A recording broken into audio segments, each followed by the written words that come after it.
자, 그럼 오늘 이제 8권 들어가게 됩니다. 그쵸? 8권 전까지는 우리가 나눴던 내용이 뭔가요? 그러니까 건강한 도시, 그거를 이야기를 나눴죠. 그러니까 소크라테스는 세 개의 도시를 만들었어요. 그쵸? 세 개의 도시 뭐였나요? 첫 번째는 건강한 도시, 두 번째는 사치스러운 도시, 세 번째가 정의로운 도시. 정의로운 도시까지 이제 만든 거예요. 그리고 이 정의로운 도시를 만들어서 뭘 보고자 했던 거예요? 정의로운 인간. 그쵸? 정의로운 인간이 도대체 무엇인지. 자, 근데 7권까지 보게 되면은 이제 정의로운 도시 이제 완성을 한 거죠. 세 가지 파도를 넘어가지고. 자, 근데 여기서 우리가 짚고 넘어가야 될 것은 우리 이 도시를 왜 만들기 시작했나요? 누구의 질문에 답하기 위해서? 글라우콘. 맞아요. 글라우콘의 질문이 뭐였어요? 글라우콘의 질문. 정의로워 보이지만 실제로는 악한 사람. 그 다음에 뭐예요? 실제로는 정의롭지만 보이기에는 악한 사람. 이 두 사람 중에 누가 행복합니까? 라는 것을 이야기를 한 거죠. 거기에 대한 답변으로서 지금 이렇게 세 개의 도시를 만들었고 이제 정의로운 인간을 만들어낸 거예요. 자, 그렇지만 이제 누가 더 행복합니까? 라고 했으니까 대조할 사람이 필요하죠. 그러니까 어떤 사람이 필요해요? 정의로운 인간을 만들었으니까 이제는 악한 인간, 불의한 인간을 만들어야 되는 거고 그걸 어떻게 만들어낼 수 있을까요? 불의한 도시를 만들어 보면 불의한 인간을 만들 수가 있겠죠. 자, 그래서 8권부터는 이제 그 정의로운 도시가 왜 타락하게 되는지를 보여주고자 하는 거예요. 그래서 어떻게 진행이 되냐면 도시를 먼저 보여줘요. 그 다음에는 그 도시에 걸맞는 인간을 보여주게 되는 거죠. 이렇게 왔다 갔다 해요. 자, 그래서 총 몇 개의 도시를 만드냐? 원래는 이제 5가지의 도시가 있는 거예요. 일단은 첫 번째는 왕도 정책, 왕이 다스리는 정치체제. 그리고 정의로운 도시가 어떤 도시였어요? 누가 통치하는 도시? 철인이 한 명이 통치하는 도시, 왕도 정치체제. 그게 이제 첫 번째 도시인 거고요. 두 번째는 뭐냐면은 명예 중심적 정치체제. 그러니까는 왕이 누구인 거야? 장군인 거죠. 명예가 중심인 정치체제. 그 다음에 세 번째는 과두제. 과두제가 뭐냐면은 돈 많은 사람이 이제 어떤 정치를 다스리는 거가 되는 거고요. 그 다음에 이제 네 번째는 뭐냐면은 민주주의예요.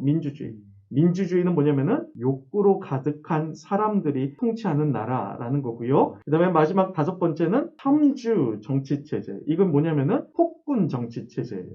자, 그러니까 가장 불의한 정치체제는 뭘까요? 참주제인 거고요. 가장 정의로운 정치체제는 왕도 정치체제. 그죠? 그러니까 신기하죠? 민주정치체제가 아니라는 거예요. 왕도 정치체제. 다시 말하면 철인, 지혜로운 철인이 통치하는 그 나라인 거예요. 그러니까 왕도 정치체제는 우리가 살펴봤으니까 이제는 뭘 살펴봐야 돼요? 명예 중심적인 정치체제가 왜 일어나게 되는지, 그리고 그 특징은 무엇인지, 그 다음에는 명예 중심적인 정치체제와 닮은 인간의 모습은 어떠한 모습인지, 그 다음에 뭘 살펴볼까요? 왜 뭐가 일어나는지, 과두제 정치체제가 일어나는지, 그 다음에 과두제 정치체제의 특징은 뭔지, 그 다음에는 과두제 정치체제와 닮은 인간의 모습은 어떤 모습인지. 똑같은 패턴이 그렇게 쭉 지나가게 됩니다. 그렇죠? 그러니까 이 패턴을 잘 기억해 줘야 돼요. 처음에는 왜 정치체제가 밑으로 떨어지게 되는지, 그 다음에 그 떨어진 정치체제의 특징은 뭔지, 그 다음에 마지막은 그 정치체제와 닮은 인간의 모습은 어떤 모습인지, 이 패턴으로 계속 진행이 됩니다.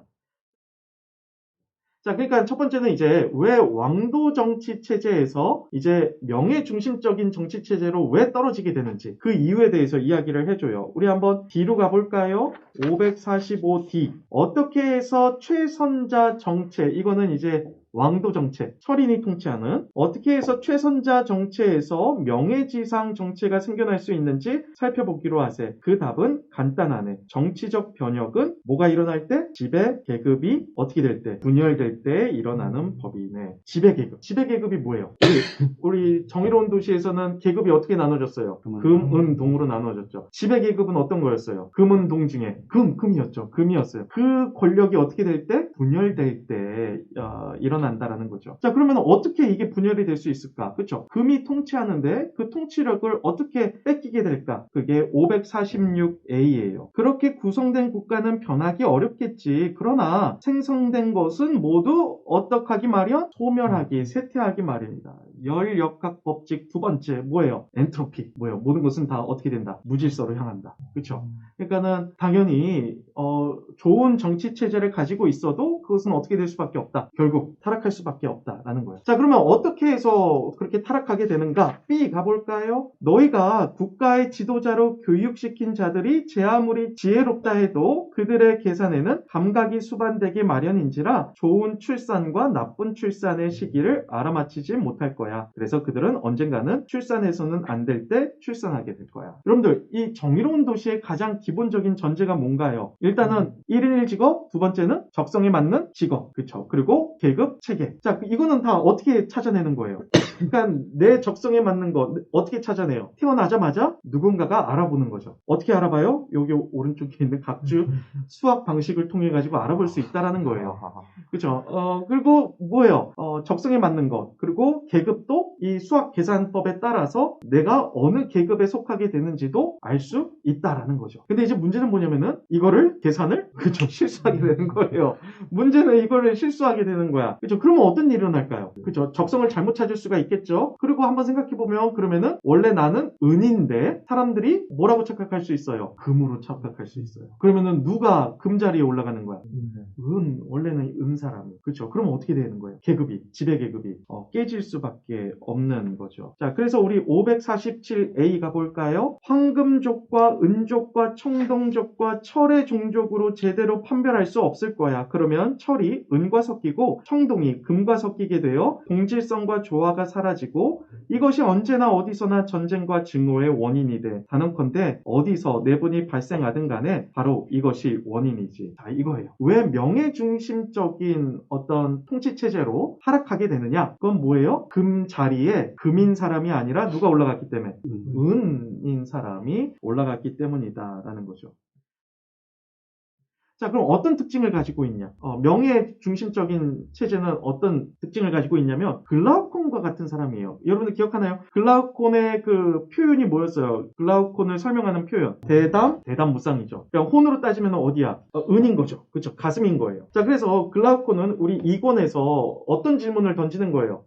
트라시마코스가 이야기한 게 우리는 맞다고 생각한다. 하지만 우리는 다른 생각을 원한다. 그렇죠? 기억하나요? 그러니까 글라우콘은 금과 동 사이에서 갈팡질팡하는 거예요. 그러니까 어떤 일이 일어나냐면 이 은이 통치하게 되면은 명예중심적인 사람이 통치하게 되면은 어떤 금처럼 할 때도 있지만 또 어느 때는 누구처럼 하는 거야? 동처럼 하는 거예요. 욕구에 휩싸이기도 하는 거죠. 자, 그래서 우리 C에서 5줄 내려오시면 그래서 생겨나는 정체는 최선자 정체와 과두제의 중간에 위치하겠지. 자, 그래서 우리 넘어가서 D 가볼까요? 어떤 점에서는 최선자 정체를 모방하고 어떤 점에서는 과두제를 모방하겠지만 또 어떤 점에서는 독자적인 성격도 지니게 되겠지. 그러니까 이 은은 확고한 마음이 없어요. 금처럼. 그러니까 금처럼 하고 싶지만 돼요, 안 돼요? 안 돼요. 적성이 안 맞은 거죠. 그쵸? 안 돼요. 그러고만 또 가끔 가다가 이 욕구를 또 부리기도 하는 거고 왔다 갔다 하면서 어떤 용기에 또 초점을 맞추기도 하는 거고 그래서 이 변화무쌍한 어떤 그런 통치자인 것을 알 수가 있죠. 우리 한번 더 읽어보죠. 2 가볼까요? 그러나 이 정체에서는 이질적인 요소와 혼합되지 않는 순수하고 엄격한 현자, 금이겠죠. 현자들은 이미 찾을 수 없기에 현자들을 치자 자리에 앉히기를 꺼린다든가 기계 높은 더 단순한 자들, 즉 본성적으로 평화보다는 전쟁에 더 적합한 자들에게 호감을 품는다든가 전쟁에서의 계략이나 창의성을 높이 평가한다든가 끊임없이 전쟁을 수행한다는 점은 대체로 이 정체의 고유한 특징이겠지. 그러니까 금을 세우는 게 아니라 여기다가 누굴 세운다? 치자 자리에 어떤 명예를 중심으로 여기는 은을 중심으로 여기는 전쟁, 군인 어떤 이런 모습에 가진 사람을 세운다라는 거예요.